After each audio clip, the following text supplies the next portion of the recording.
It started as a normal morning in the small town of Clearhaven. Sam was heading to school, his backpack slung over one shoulder. The air was crisp, and the sky was unusually clear. But as he reached the corner of Maple Street, something strange happened. A soda can rolled off a table at the cafe nearby and didn't fall. Instead, it floated lazily in the air. Sam froze, staring as the can drifted upward. Around him, other objects began to lift off the ground. A newspaper, a hat, even someone's bike. "What's going on?" Sam muttered. Then he felt it, a strange lightness in his body. His feet started to leave the pavement. "Help!" someone shouted nearby. Sam grabbed a lamppost, clinging to it as the world around him descended into chaos. People, objects, and even cars began to rise into the sky. The only things that stayed grounded were those tied down or held onto. Across the street, Sam saw his best friend, Lily, gripping a bench. She waved at him frantically. "Sam, what's happening?" she yelled. "I don't know," he shouted back, his voice trembling. Moments later, a loud hum filled the air. Sam looked up to see a massive, shimmering sphere hovering in the sky above the town. It pulsed with light, and each pulse seemed to pull things higher into the air. "What is that?" Lily asked, her eyes wide. Sam didn't have an answer, but he knew one thing for sure. Whatever was happening wasn't natural. As the day wore on, the floating chaos only grew worse. Entire buildings began to lift off their foundations, and the sphere above the town glowed brighter with each passing hour. Sam and Lily managed to find a safe spot inside the library, where the heavy stone walls kept them grounded. "We have to figure out what's causing this," Lily said, pacing nervously. Sam nodded. "It's that sphere. Whatever it is, it's affecting gravity. But how do we stop it?" Lily asked. Sam thought for a moment, then remembered something he had read in a science magazine. "If we can reach the sphere, maybe we can disable it. It's worth a try." "Reach it? How?" Lily asked, raising an eyebrow. Sam looked out the window at the floating chaos. "Everything is rising.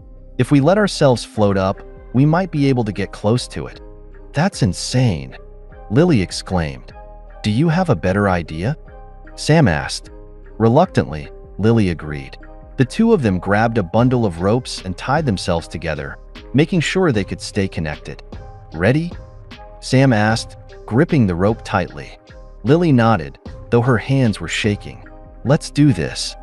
They stepped outside and let go of the building. Instantly, they began to rise, the world below growing smaller and smaller.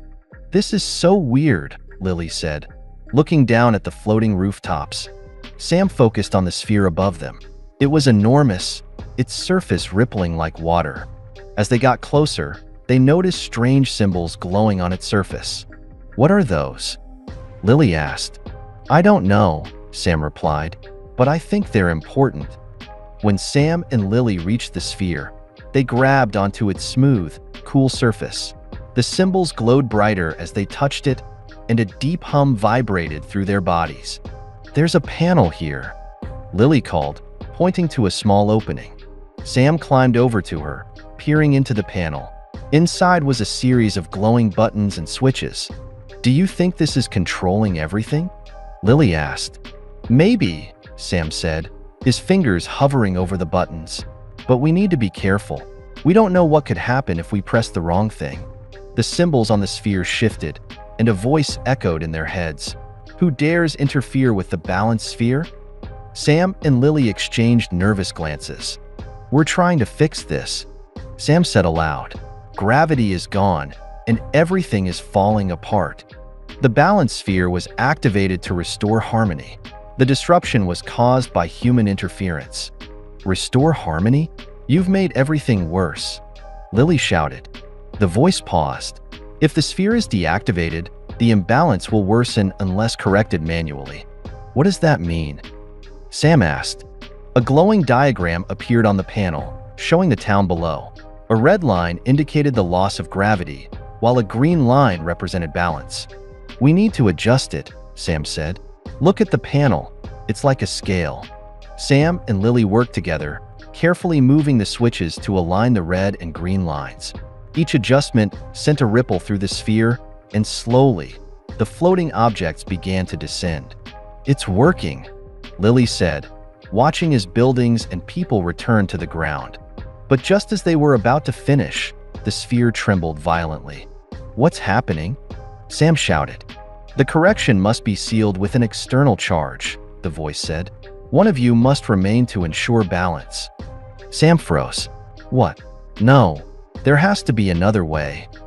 "There's no time," Lily said, her voice steady. "I'll stay. You go." "No way," Sam argued. "We started this together. We'll finish it together." Lily smiled. "You always were stubborn." Before Sam could stop her, Lily pressed a final switch, and the sphere glowed brightly. The next thing Sam knew, he was back on the ground, lying on the grass. The sphere was gone, and gravity had returned to normal. "Lily," he called, looking around desperately, but she was nowhere to be seen. In the weeks that followed, the town returned to normal, though no one could explain what had happened. Sam kept searching for answers, hoping to find a way to bring Lily back. One evening, as he stared at the stars, a faint hum filled the air. A golden light appeared in the sky, and for a brief moment, Sam saw Lily's face. She smiled and whispered, "The balance is safe. Thank you." Sam smiled through his tears. He didn't understand everything, but he knew one thing. Lily's sacrifice had saved them all.